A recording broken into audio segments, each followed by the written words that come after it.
Dear Esther, I have lost track of how long I have been here, and how many visits I have made overall. Certainly the landmarks are now so familiar to me that I have to remind myself to actually see the forms and shapes in front of me. I could stumble blind across these rocks, the edges of these precipices, without fear of missing my step and plummeting down to sea. Besides, I have always considered that if one is to fall, it is critical to keep one's eyes firmly open.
Donnelly reported the legend of the hermit, a holy man who sought solitude in its most pure form.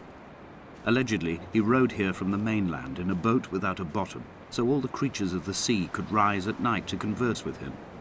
How disappointed he must have been with their chatter. Perhaps now, when all that haunts the ocean is the rubbish dumped from the tankers, he'd find more peace. They say he threw his arms wide in a valley on the south side, and the cliff opened up to provide him shelter. They say he died of fever 116 years later. The shepherds left gifts for him at the mouth of the cave, but Donnelly records they never claimed to have seen him.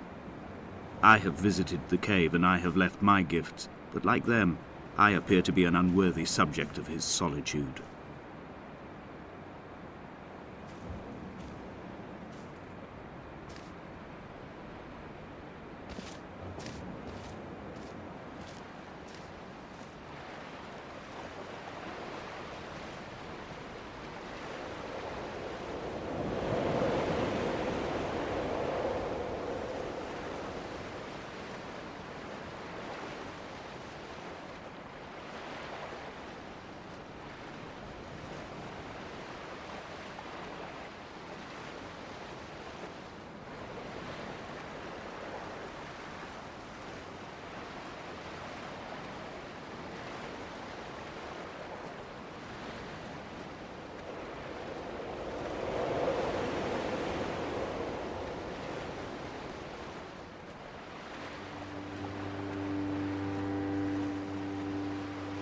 At night, you can see the lights sometimes from a passing tanker or trawler. From up on the cliffs, they are mundane. But down here, they fugue into ambiguity. For instance, I cannot readily tell if they belong above or below the waves. The distinction now seems banal. Why not everything and all at once? There's nothing better to do here than indulge in contradictions whilst waiting for the fabric of life to unravel.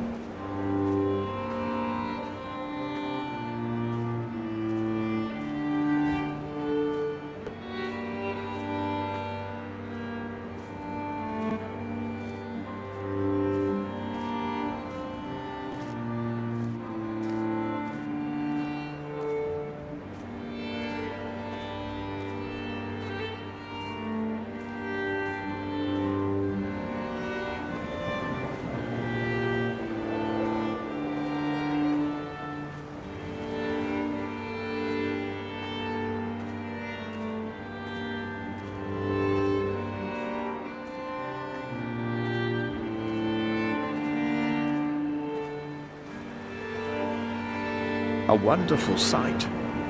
The moon cresting the junction between the cliff path and the stone circle. It cast a shadow of the ridge across the beach, all the world as if you had signed your name in untidy handwriting.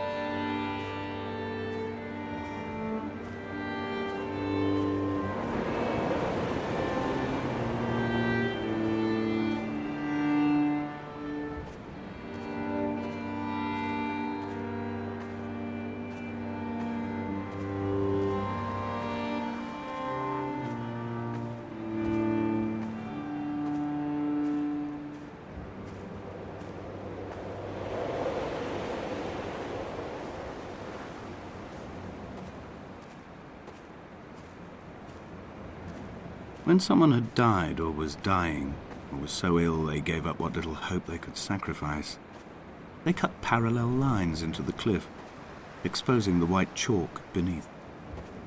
You could see them from the mainland or the fishing boat, and know to send aid or impose a cordon of protection, and wait a generation until whatever pestilence stalked the cliff paths died along with its hosts.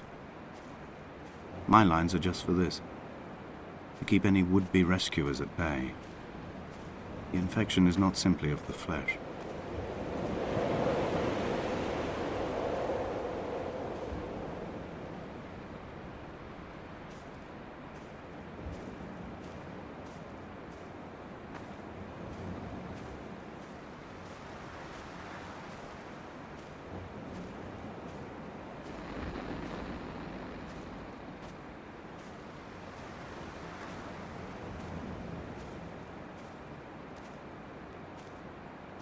They were God-fearing people, those shepherds. There was no love in the relationship. Donnelly tells me that they had one Bible that was passed around in strict rotation.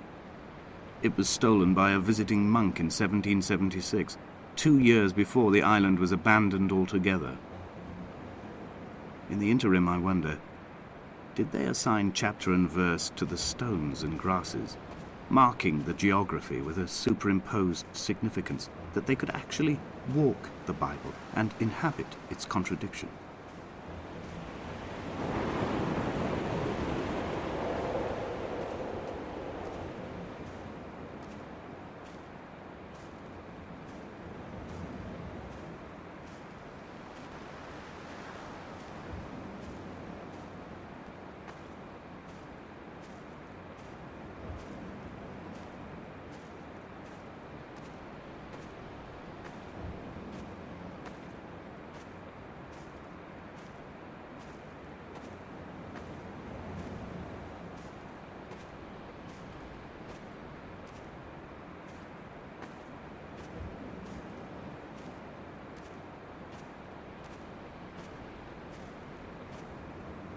Dear Esther, I met my Paul.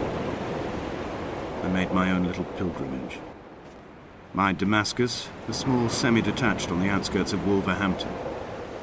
We drank coffee in his kitchen and tried to connect to one another. Although he knew I hadn't come in search of an apology, reason or retribution, he still spiraled in panic, thrown high and lucid by his own dented bonnet. Responsibility had made him old. Like us, He'd already passed beyond any conceivable boundary of life.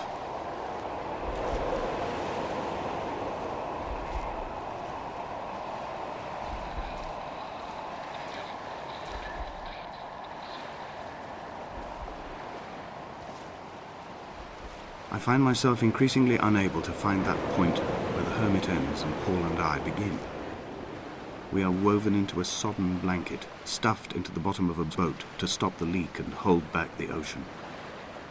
My neck aches from staring up at the aerial. It mirrors the dull throb in my gut where I am sure I've begun to form another stone. In my dreams, it formed into a perfect representation of Lot's wife, head over her shoulder, staring along the motorway at the approaching traffic in a vacuum of fatalistic calm.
I dreamt I stood in the center of the sun, and the solar radiation cooked my heart from the inside. My teeth will curl, and my fingernails fall off into my pockets like loose change. If I could stomach, I'd eat, but all I seem capable of is salt water. Were the livestock still here, I could turn feral and gorge. I'm as emaciated as a body on a slab, opened up for a premature source of death. I've rowed to this island in a heart without a bottom, all the bacteria of my gut rising up to sing to me.